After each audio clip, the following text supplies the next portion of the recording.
الو، ازيك يا حبيب قلبي؟ عامل ايه؟ وحشتني جدا جدا. معاكم مروه العزب، الفيسبوك بتاعي مروه العزب عربي ومروه العزب انجلش. وحشتوني من كل قلبي حبيب قلبي. عامل ايه؟ طبعا رقم تليفوني 010-1646-2507. الرقم ده عليه واتساب، اي حاجه او عليه ايمو برضه. اي حاجه عايزين تعرضوها عندي في القناه على دماغي. انتوا اخواتي واهلي وطبعا حبايبي، بحبكم جدا من كل قلبي، بحبكم قوي قوي قوي. انتوا اهلي واخواتي وكل حاجه ليا. طبعا انا بشكركم جدا. اي حد بيتابعني بشكره جدا. اي حد بيعمل لي لايك طبعا على راسي. اي حد بيعمل لي كومنت على راسي. عايزه اقول لكم على معلومه، ان انا الفتره اللي فاتت دي كلها كنت برتب ان انا اسافر. ادعوا لي ان شاء الله يا حبايب قلبي، ادعوا لي من كل قلبي. يعني ادعوا لي كتير ان ربنا يوفقني في حياتي اللي جايه. دعوه منكم يعني بالدنيا دي كلها.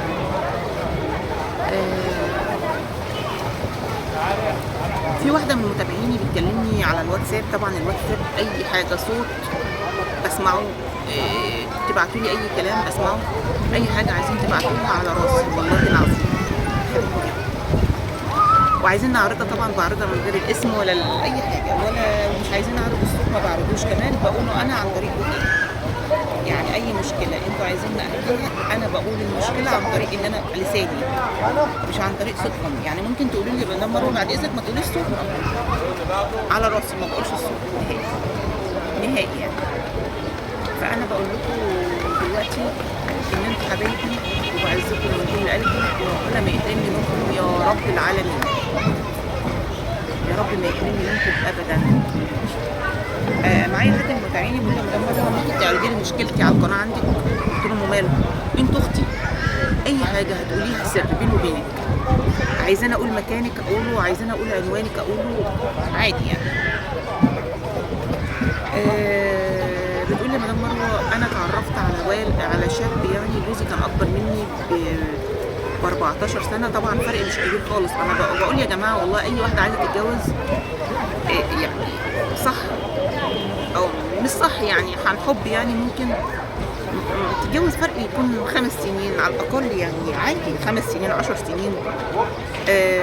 ما فيهاش اي حاجه يا جماعه والله. بس اكتر من كده ما يستحبش، يعني اكتر من 10 سنين بس عادي يعني. هو فرق، هي بتقول لي فرق 14 سنه، ما فرقتش 10 من 14 يعني، ما فرقتش خالص. ممكن يبقى هو احسن من الفرق 3 سنين، بس ما يكونش اكبر يعني، عشان الدماغ ما بتبقى هي دماغها عيالي، ما توصلش لتفكيره. هو تفكيره بيبقى كبير، يخطط لها على حاجات او يعاملها بمعامله هي مش قادره توصل الا من رحم ربي بقى. في ناس بتعتبر ان الزوجه الاصغر منه بكتير بتبقى بنته وحبيبته، ما بيغلطش فيها، ما يعني بيحترمها، بيعتبرها بنته، الكلام ده كله. فسيبنا من الكلام ده كله، خلينا في المعلومه بتاعت البنت او القصه بتاعت البنت دي. بتقول لي مدام مروه بعد اذن حضرتك اعرضي لي مشكلتي. طبعا انا معاكي، واللي معايا المتابعين هيعملوا لايك وهيسمعوا الموضوع للاخر، ومستحب ان انتوا تسمعوا للاخر، مستحب جدا. اتعرفت، جوزها اكبر منها ب 14 سنه، فتعرفت على ولد عن طريق الفيسبوك. طبعا انا بقول والله يعني مش عارفه، بقول يعني انت واطيه ان انت تتعرفي على واحد عن طريق الفيسبوك. طبعا انا قلتها لها في وشها يا واطيه ايه اللي انت عملتيه ده. هي مش زعلانه مني لان انا مش بعرض اسماء حد، فعادي انا بقولتها لها في وشها والله.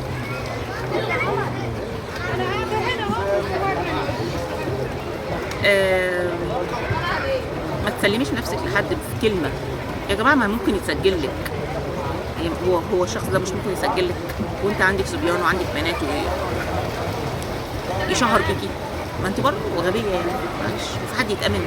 المهم خلينا في موضوعنا. اتعرفت على شاب من سنها، هي 28 وهو بتاع 29 سنه، وجوزها اكبر منها ب 14، فمش قد المقام بقى يعني. والمشكله الكبيره ان هي بتقول لي جوزي مش بيخليني عايزه اي حاجه، وبيصرف على عياله احلى مصاريفه، وبيعشقني وبيحبني، ومقعدني في عماره لوحدي، وشغله ثابت، دكتور صيدلي وقد الدنيا ومعروف. اللي عرفته ده شاب عنده سوبر ماركت من سنها، بس تعرفوا عن طريق الفيس. صباح الفل وصباح الخير. ما المشكله بقى في صباح الخير وصباح الفل وكلت ايه وشربت ايه والافلام المحروقه اللي ما فيش منها نتيجه نهائي. والله ما في منها نتيجه يا جماعه. والله اللي عايزه تخون تتطلق عشان تحب بقى، لكن ما تخونيش الراجل. يعني معلش، لما يكون راجل ماشي في الشارع كده ومخدوم على قفاه ان مراته عارفه واحد عليه، ما كانت تدين تدان. ما انت برضه يعني ما تفكريش اللي انت حبيتيه عليه ده هيطلع هو بقى اللي ما فيش منه. ده يطلع عينك، يخرب بيتك، يخرب بيتك. اي واحده تعرف واحد على جوزها تبقى ست يخرب بيتها. اتطلقي منه، ولا اللي بيروحوا يخلصوا عليه عشان مش عايزين يكملوا معاه. طب ما تخلصي عليه ليه؟ طب ما تسيبيه يعيش حياته، وانت تطلقي منه وروحي اي بلد تانية، ولا روحي اقعدي عند اهلك واتجوزي حبيبك. هو حرام ولا عيب يا جماعه؟ الطلاق الحرام ولا الجواز حرام؟ طلقي واتجوزي، انا مش شايفه منه اي عيب. طلاق وجواز من غير خيانه مش شايفه فيها اي عيب.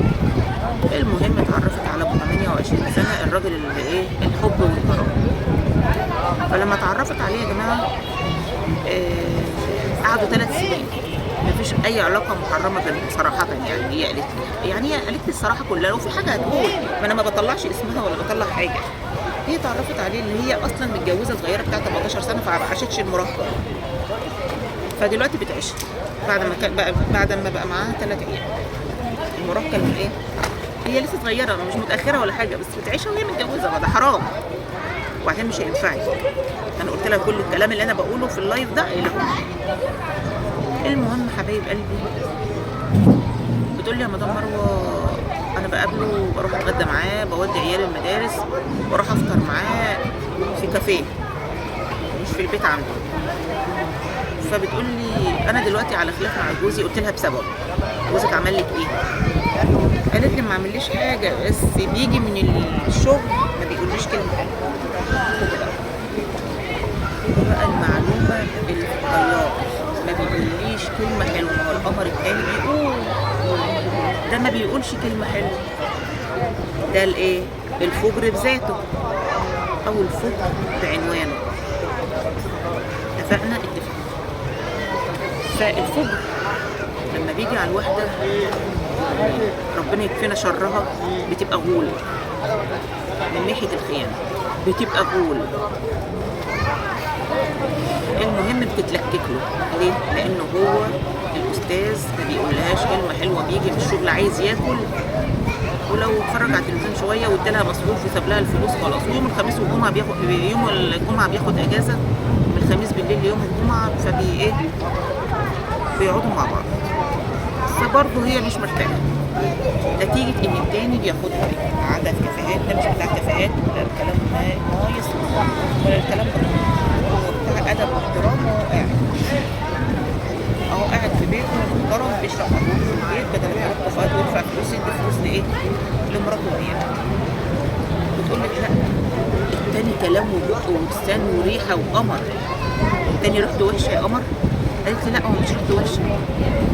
طب يعني هو مشكلته اللي هو ما بيقولكيش كلام حلو لما بيروح؟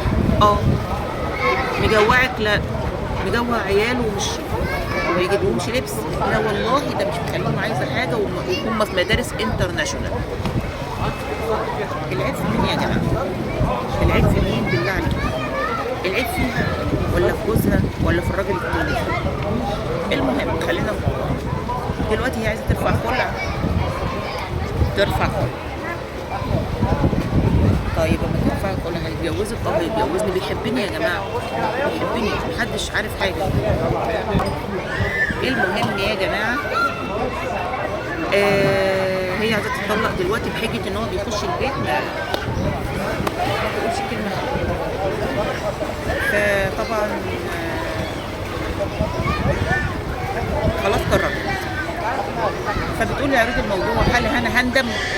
انا بقول لك يا قمر انت هتندمي، خصوصا العيال الجميله اللي في انترناشونال وبرايفت دروس وقصه وحياه، وابوهم دكتور وابو دبلوم معجبه بيه، ابو سوبر ماركت معجبه بيه.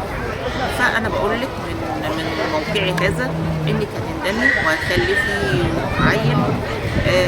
او هو ممكن بعد الجواز برضو يعايرك، يا اللي سبتيني عشان سبت جوزك عشان، يلا يا اللي ما تحملتيش جوزك وسبت جوزك وكنتي معايا. يعني انا بقول خلفي عيل مستواه مش هيبقى زي اخواته، فبالتالي هيغير من اخواته، هتعملي حاجه اسمها عداوه جامده قوي قوي قوي.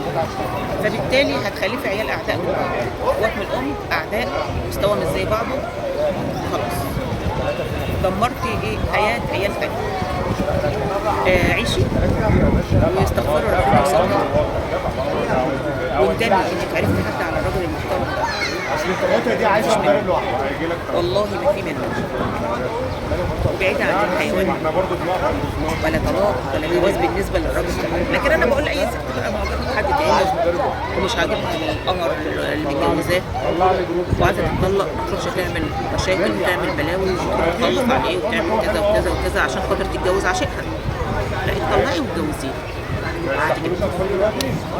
ربنا ما يحرمني منكم. لايك للفيديو.